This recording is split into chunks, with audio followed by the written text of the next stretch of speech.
What's up, everyone? How's it going? I hope you're all doing great and that you've had a great Christmas and are having a great holiday.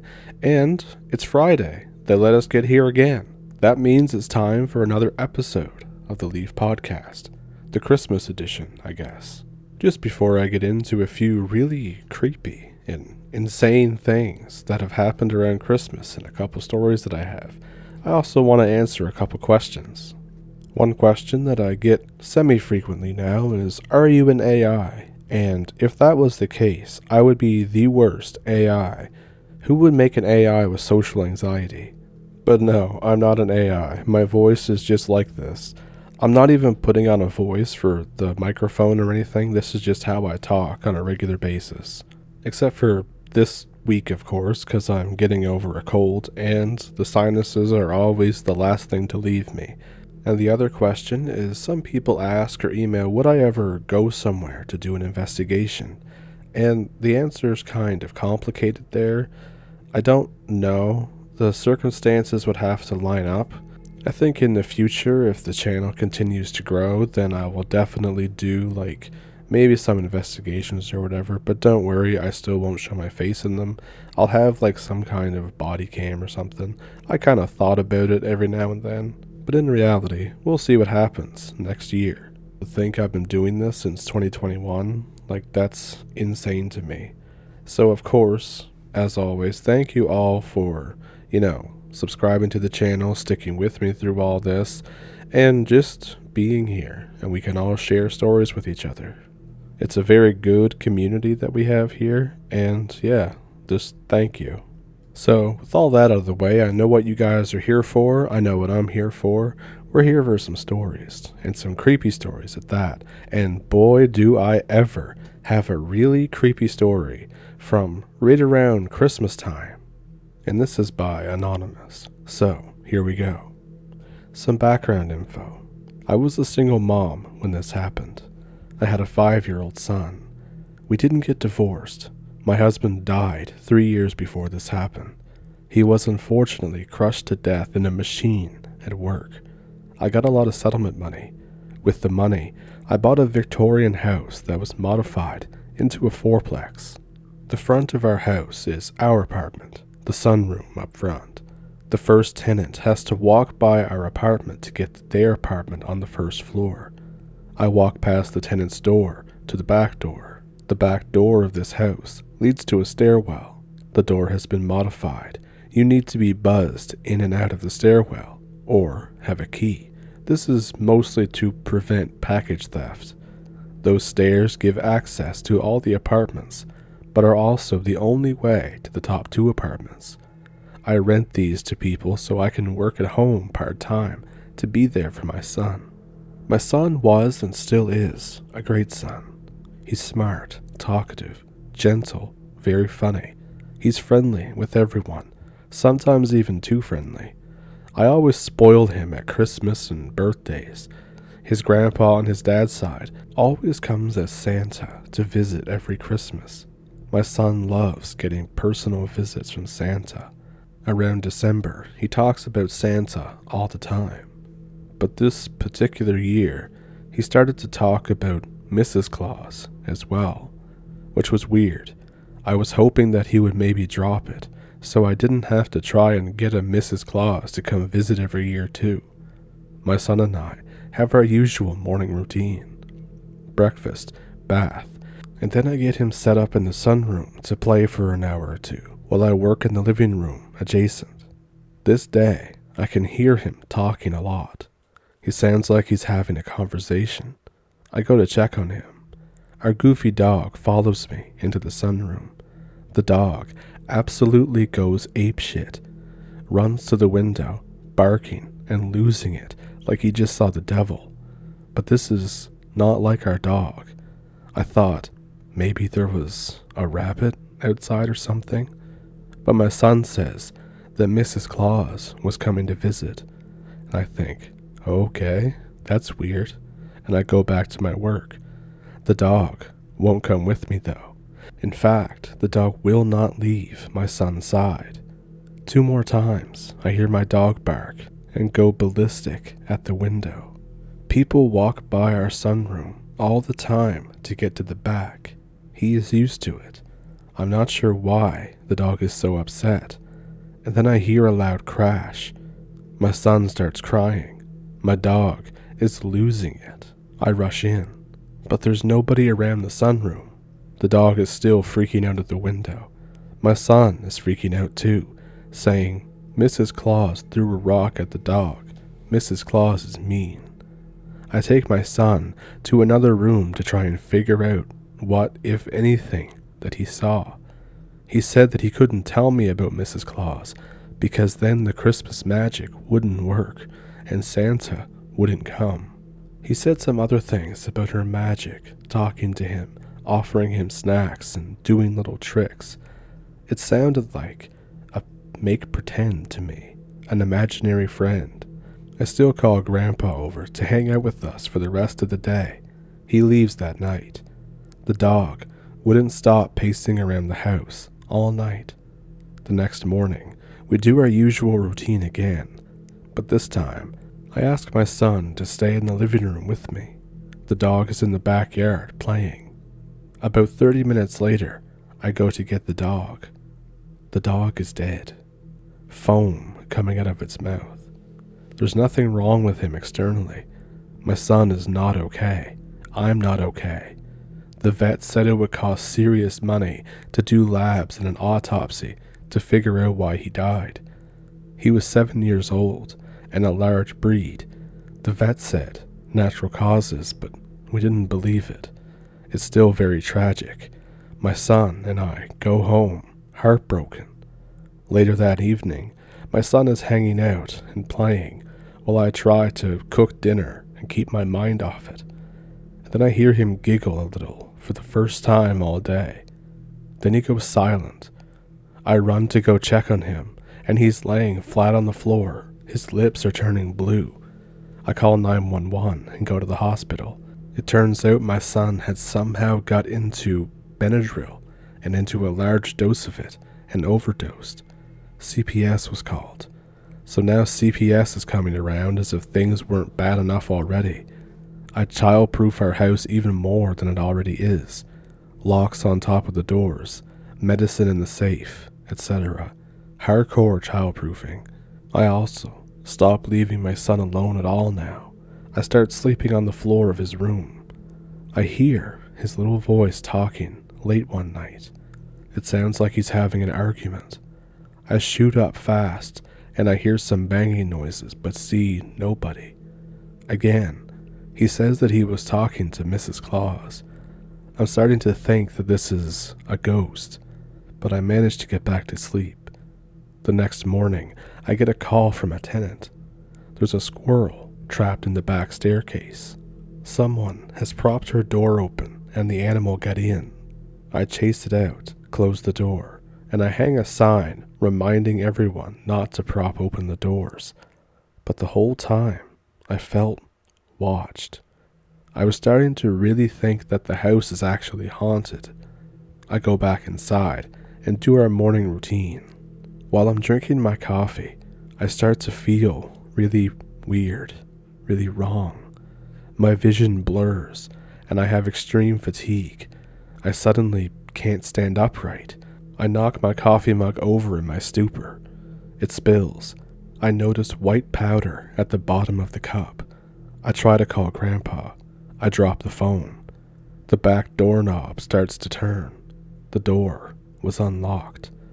The only thing holding the door shut was the child safety lock at the top of the door.